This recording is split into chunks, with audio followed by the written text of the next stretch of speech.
There is a question I've been thinking about, and I want you to sit with it for a few minutes. You don't have to agree with me. You don't have to disagree with me. Just entertain the thought.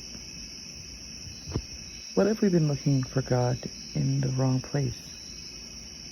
For most of us, the image of God was introduced as something separate from us. God is somewhere above us, somewhere beyond us, watching us, listening to us, judging us. And maybe that's exactly how you understand God. But what if there's another way to look at it? What if God isn't somewhere outside of existence? What if God is the reason existence exists at all? Think about everything around you. The chair you're sitting in, the air you're breathing, the ground beneath your feet, the stars you can't see right now because you're inside, your own body, your heartbeat, the electrical activity inside your brain, the trees outside, the water moving through the rivers, the birth of a child, the death of a star. Everything is participating in this enormous process we call existence. And here's where the thought gets strange. If God created everything, then where exactly does creation stop being connected to God? Where does God end? If God truly is everywhere, then everywhere has to include here. It has to include you. It has to include me. It has to include the things that we love and the things that we don't understand.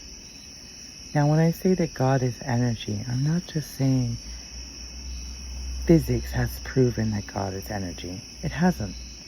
I'm talking about something philosophical, something spiritual. I'm asking, what happens to our understanding of God if we stop imagining God as merely a separate being and start thinking about God as the underlying presence behind existence itself? Because energy is constantly changing form. Matter changes. Stars are born and die. Plants grow. Bodies grow old. Water evaporates and returns. Everything seems to be participating in this transformation. Nothing stays exactly the same, and yet existence continues. So what if what we call God isn't simply another object inside of the universe? What if God is the very reason there is a universe to begin with? There's a verse in Acts that says, "In him we live and move and have our being." I've heard those words before, but the older I get, the more I think about what they actually mean. In him we live, not beside him, not outside of him. In him we move, we exist, we have our being. What if that isn't just poetry? What if it's the point towards an idea that human beings have been trying to describe for thousands of years? Maybe God isn't a thing sitting somewhere in the universe. Maybe God is the reality in which the universe exists. And if that's true, then perhaps you've never actually been as far from God as you thought you were. Think about that. Maybe a person who feels abandoned by God isn't actually standing somewhere God isn't. Maybe the person who feels lost isn't outside of God's presence. Maybe the person who doesn't know what they believe is still living, breathing, moving, and existing within the very reality they are trying to understand.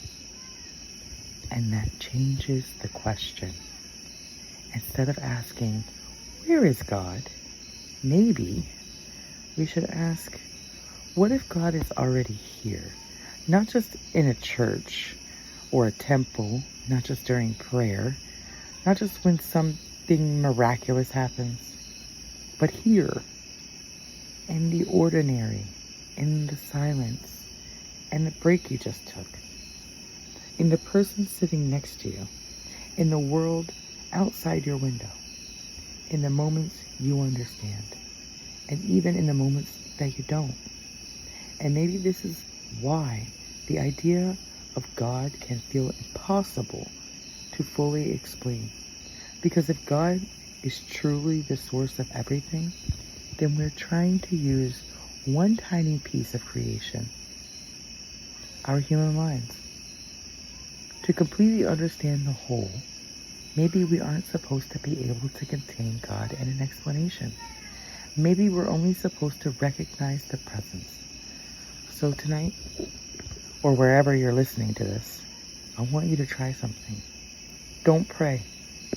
Don't ask God for anything. Just become still for a moment. Listen to your breathing. Notice that you're here. Notice that you exist. And ask yourself one question. If God is everywhere, what would I change if I stopped looking for God somewhere else? You don't have to answer it. Just let the question stay with you. Because maybe the beginning of finding God is realizing that you were never outside of the question in the first place.